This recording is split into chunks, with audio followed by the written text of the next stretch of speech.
Welcome back. In this segment, I want to talk about prevention, and we've kind of alluded to some of the things that I'm going to cover in this segment. We've been there a little bit before, but I want to do it in just one more organized fashion. Prevention is basically carbon monoxide detectors. It's where to place a detector. And then we've also talked about just making sure that, for example, if you do have gas, whether it's in the furnace or whatever, it needs to be a solid non-dancing blue flame.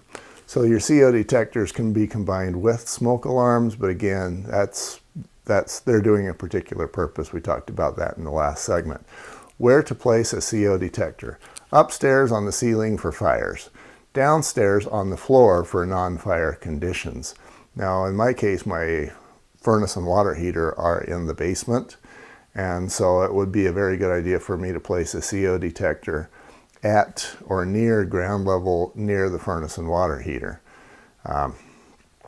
Doesn't do as much good to place it maybe in a bedroom because you don't have a carbon monoxide source, and by the time it got to that bedroom, it's going to be a much larger concentration somewhere else. So you're going to want to place it near the sources, near the floor.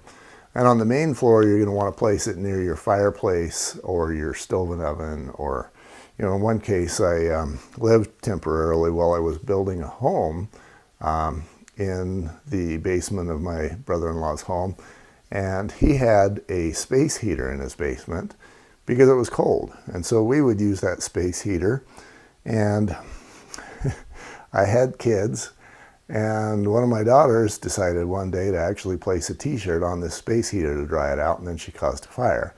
And this is a segment about carbon monoxide.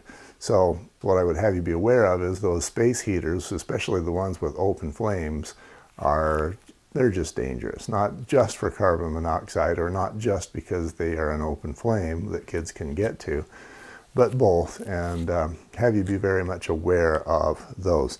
Basically, any condition where you've got anything that burns, any natural gas, etc., it's a potential CO source. And if you want to take care of your family well, I would suggest that it's better to spend money on carbon monoxide safety equipment than, for example, radon.